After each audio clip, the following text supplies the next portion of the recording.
7:30 वाजत आले हो. अजून मोनिका आणि विक्रांतचा काही पत्ता नाही. मला काही ठरवता येत नाहीये. अगं बाई कशाचं काय? वहिनी शांत व्हा. स्वयंपाकाबद्दल बोलते. हा हा हा. नाही तू म्हणतेस ते बरोबरच आहे. ते दोघं जण बाहेरून जेवून आले तर घरात केलेला स्वयंपाक उरायचा आणि मग आई रागवायच्या. बापरे नकोच ते. आणि कमी केलं तर मग तरी प्रॉब्लेम. मला व्यवस्थित भूक आहे. हा नानू मामा तुम्हाला धरलंच आहे मी जेवणात. प्रश्न त्या दोघांचा आहे. अगं बाई आलेच वाटतं. हे जरा ठेवतेस मी बघते.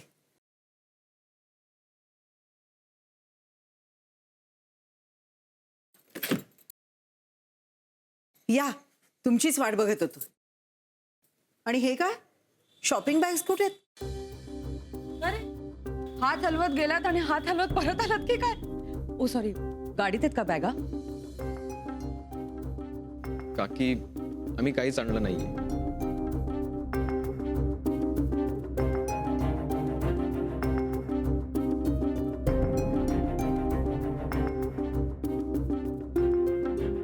तुझी पण कमालच आहे. अरे तिला स्वतःसाठी काही आवडलं नाही तर तू तिच्यासाठी काहीतरी विकत घ्यायचंस ना. बायकांना आवडतं नवऱ्याने काहीतरी विकत घेतलेलं त्यांच्यासाठी. हो मी तिला म्हटलं पण ती खूप थकली होती. घरी जाऊ असंच सुरू होतं तिचं. मग नाही घेतलं. बरं हे बघ तुमच्या जेवणाचं काय? म्हणजे घरी जेवणार का बाहेरून जेवून आलाय? मला तरी भूक नाहीये. तिचं तिलाच विचार.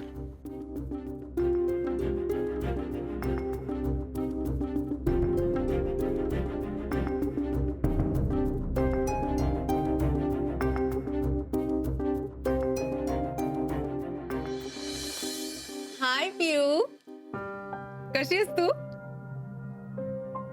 मी कुठे? I am in haven.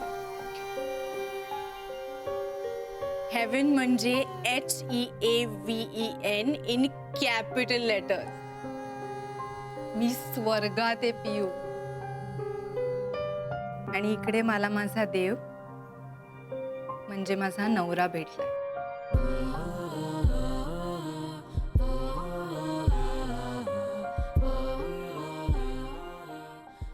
माझ्या मैत्रिणीशी बोलते मी. मला असं बोलावं लागतं. I am really sorry. हा बोल आहे मी. हा बोल. हनीमूनला आम्ही उद्या चाललोय. आय थिंक 8:30ची चंदीगडची फ्लाईट आहे. हो. कुठे? शिमला बेबी. स्वर्गातल्या स्वर्गात. राईट. स्वर्गात चाललीये माझ्या देवाबरोबर. तयारी हळूहळू चाललीये. तुला माहितीये पियू, माझ्या नवऱ्याने ना माझ्या हनीमूनचं सगळं पॅकिंग करून ठेवलंय.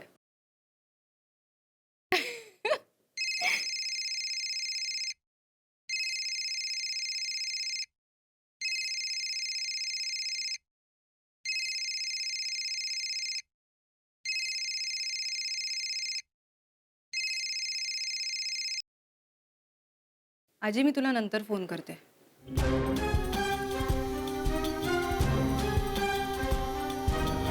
याचा अर्थ ना तुला कुठल्या मैत्रिणीचा फोन आला होता ना तू कुणाला केला होतास. राईट? हो. इतका खोटारडेपणा करण्याची काय गरज आहे? हे तू मला विचारतोयस विक्रांत? तुझ्या आडमुठेपणामुळे रोज मला खोटं बोलावं लागणार आहे. तू माझी सुटका करत नाहीयेस ना, त्याच्यामुळे लोकांचे शिव्या शाप मला ऐकावे लागणार आहेत. आणि तुझी ही जी फालतू तत्व आहेत ना, त्याच्यामुळे उद्या जेव्हा माझं पोट दिसायला लागेल ना विक्रांत, तेव्हा दोन्ही घरांची बदनामी फक्त तुझ्यामुळे होणार आहे. म्हणून तू इतका घाणेरडा खेळ खेळत होतीस? हो, कारण तू माझ्या समोर दुसरा पर्यायच ठेवला नाहीयेस. विक्रांत अजूनही वेळ गेलेली नाहीये. प्लीज प्लीज मी हात जोडते तुझ्या समोर. माझी या सगळ्यातनं सुटका कर प्लीज. Stop it.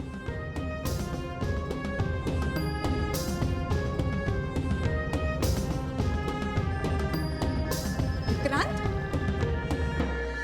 गीता, ए गीता जरा कुठे गेली? काय रे, आत्ता कुठे? आई जरा मित्रांना भेटून येतो. आत्ता? परत 7-8 दिवस भेट होणार नाही ना म्हणून. बर, पण लवकर ये. हा गीता, ऐकलंय मी मित्राकडे चाललंयस, लवकर ये.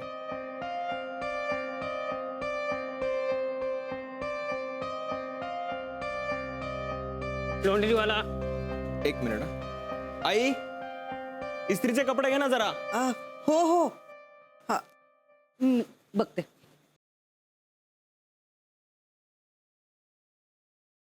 थँक्यू दादा. Okay madam.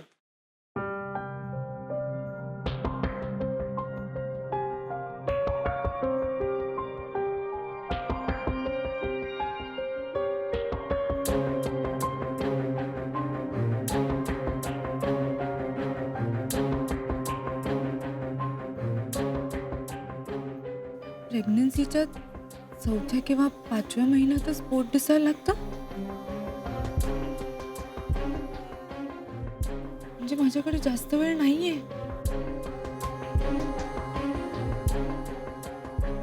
पुढच्या किंवा त्याच्या पुढच्या महिन्यातच पोट दिसायला लागणार आहे.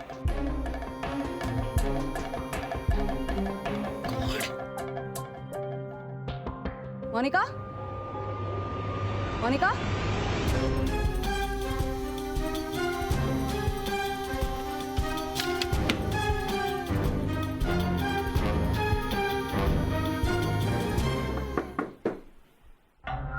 मे आय कम इन मॅम? काकी या ना या. हे काय चेंज नाही केलंस तू अजून? नाही कंटाळा आला होता. बॅग भरून झाली का? नाही भरेन ना आता. हो, झोपायच्या आधी भरायला नको का? मी मदत करू का तुला? थांब, मी करते मदत. नाही अय्या, हे काय बघतेस? प्रेग्नेंट बायकांचे फोटोज हनीमूनच्या आधीच? नाही म्हणजे असं उलट फॅमिली प्लॅनिंग मी पहिल्यांदाच बघते म्हणून. असंच म्हणजे टाइमपास म्हणून बघत होते. हे कळलं ग. तुला माझीच एक गंमत सांगू का? अथर्वच्या वेळी ना सगळं कन्फर्म झाल्याशिवाय कोणाला काहीही सांगायचं नाही असं ठरवलं होतं. म्हटलं सावकाश सांगू, सगळ्यांना मस्तपैकी सरप्राईज देऊ. पण कसलं काय, अगो 3ऱ्या महिन्यातच पोट दिसायला लागलो माझं. मग हो काय, घरच्यांनी बोलून चिडवून अगदी भंडावून सोडलं होतं मला. आता आठवलं ना की हसू येतं. तेव्हा अगं लाजेनं जीवच गेला होता ग माझा. हे बाबा, तू तुझ्या प्रेग्नन्सीच्या वेळेस असं काही करू नकोस हं? नाही म्हणजे माझ्या वेळची सिच्युएशन पण वेगळी होती. विक्रांत शिकत होता, डॉक्टर झाला नव्हता. हा, पण तू आत्ता तुझी प्रेग्नन्सी लपवायला गेलीस ना तर विक्रांत मात्र सगळ्यांना सांगून मोकळा होईल. कारण त्याला माहितीये की आपल्या या घरात प्रत्येक क्षणी प्रत्येक जण एकमेकांची परीक्षा घेत असतो. अरे बापरे. मग अगे एवढं वहिनींसारखं रिॲक्ट काय करतेस? कशाला टेन्शन घेतेस? परीक्षा घेतली ना तर घेऊ दे. तुला या परीक्षेमध्ये पास व्हायचं असेल ना तर एक मस्तपैकी युक्ती सांगू का? आज ना जेवणात सगळ्यांना आवडेल अशी एखादी डिश बनवतो. मी? हो. काकी पण मला काहीच करता येत नाही हो. कमी आहे ना, मी शिकवीन तुला. आपण मस्तपैकी खीर करूया का आज? चालेल. चालेल, तू ये, मी वाट बघते. आलेच.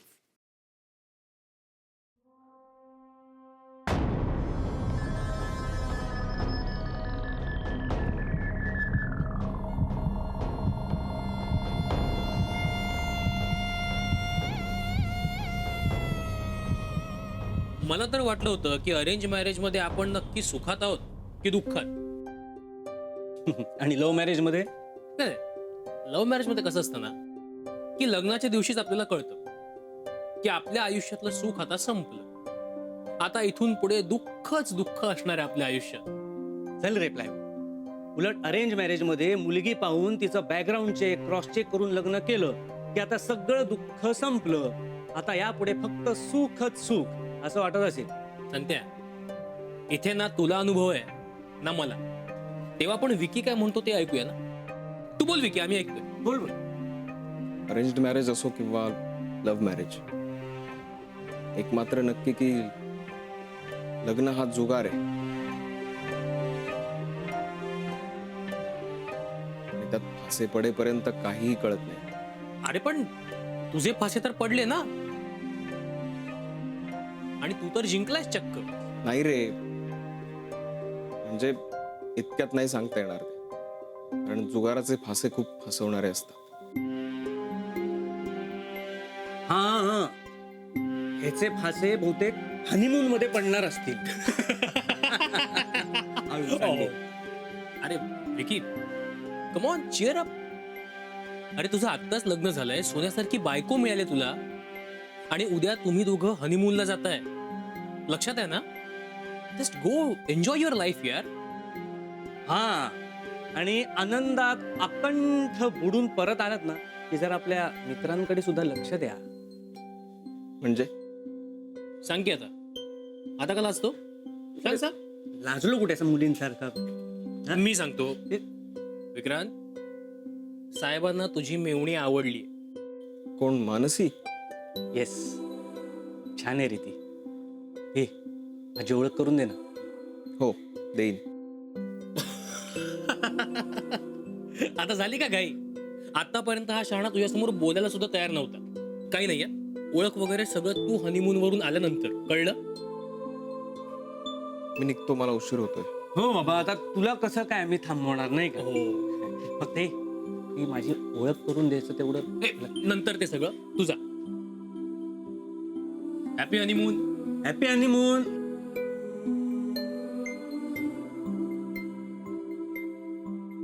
संत्या, कुछ तो गडबड आहे यार. हा आपला नेहमीचा विकी वाटत नाही.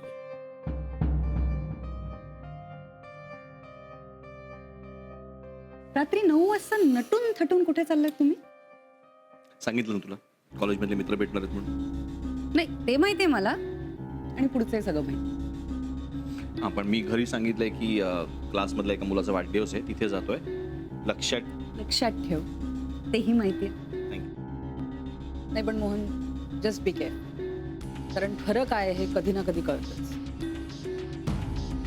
आणि आपल्या घरी खरं कळल्यानंतर काय होऊ शकतं हे तुला चांगलंच माहिती. ज्याला जे कळू नये ते कळता कामा नये. म्हणजे हेच तत्व मी आयुष्यभर पाळत होतो. कसं आहे ना गीता, या घराची शिस्त हा एक वेगळा विषय, आणि स्वतःचं आयुष्य हा एक वेगळा विषय. सो ते असं एकत्र आणायचं, असं रोळासारखं समांतर ठेवायचं, यु नो, समांतर. क्लासमध्ये शिकवतोय. आदत से मजबूर. चल बाय. बाय. अगं तू ए तुझ्या स्टुडंटला सांग ना मी बर्थडे विश केलं म्हणून. हो, सांगतो. चल, उशीर होतो, मी निघतो. मला ते गिफ्ट वगैरे पण घ्यायचं हो, खरंच आहे घे. ना. बाय. बाय.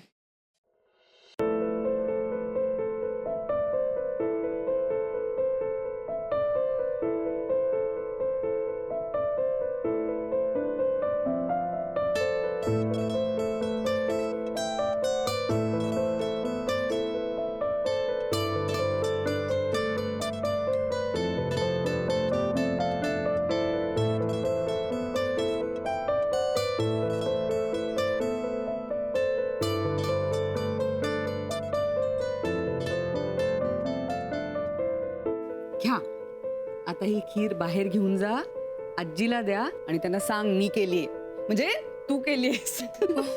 आणि त्यांना विचार कशी झाली म्हणून. All the best. थँक्यू.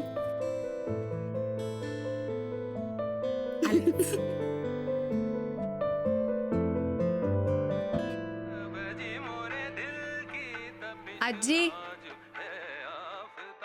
ये बाळा ये.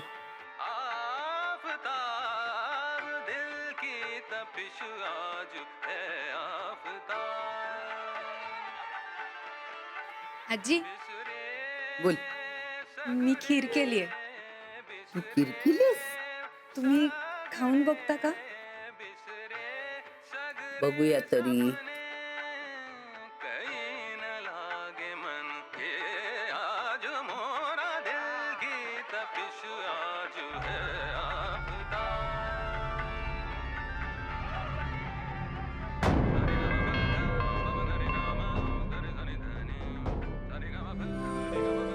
छान झाले, छान झाले.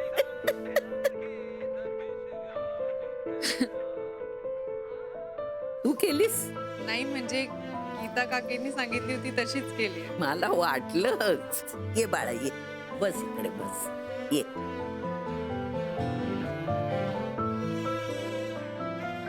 असं सगळं शिकायचं असतं, घरातल्यांसाठी करायचं असतं. त्यातनच प्रेम आणि आपुलकी निर्माण होते आणि त्यातूनच घर उभं राहतं. हो आजी. आता मला सांग, मी तुला रागीट आणि चिडखोर वाटत असेल ना? नाही अहो अजिबात नाही. नाही नाही, वाटलं तरी हरकत नाही का? काय आहे, या घरातल्या सगळ्यांच्या आवडी निवडी, त्यांची मतं, त्यांचं स्वातंत्र्य, या सगळ्याचा मी आदर करते की नाही? म्हणूनच कुणी जर वाईट वागलं म्हणून दळवींच्या घराकडे बाहेरच्यानी बोट दाखवलं तर त्या बाहेरचं बोट दाखवणाऱ्यांचा मी शाहिस्तेखान करते आणि घरातल्या वाकडं वागणाऱ्यांचा मी अफजल खान केल्याशिवाय सोडत नाही. आलं लक्षात?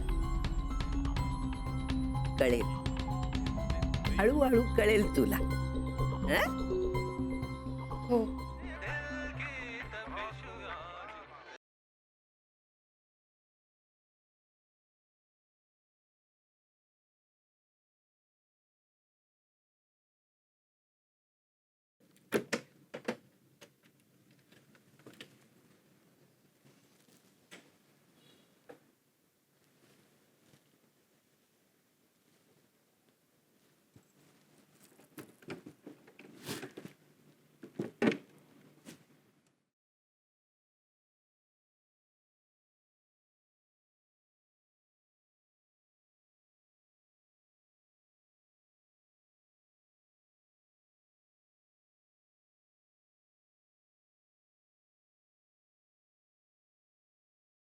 तू का जांभ्यातीत दागत बसलास? जा, जाऊन झोप. हो जातो. काय तू असं जागत बसलास ना की घरात चर्चा होते. हो, हम्म, कोण करत? ते महत्वाचं नाही. काका तू कुठे गेला होतास? क्लास मधल्या मुलाच्या बर्थडे पार्टीला. चर्चा होते घरात. चल, गुड नाईट. Good night. झोप तू पण. हो.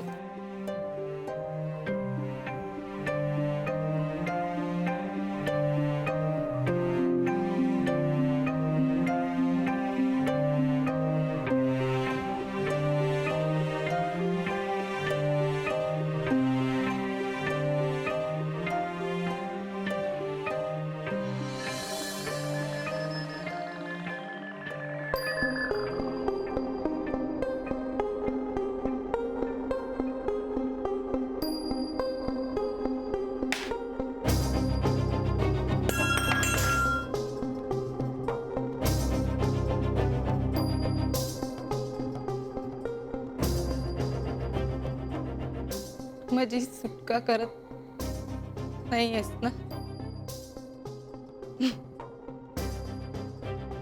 मी दाखवते तुला. मी स्वतःची सुटका करणार. होऊ दे तमाशा, होऊ दे. मोनिका, मोनिका, काय होतंय? मी स्वतःची मोनिका, सुटका. हा? मोनिका, काय होतंय? मोनिका.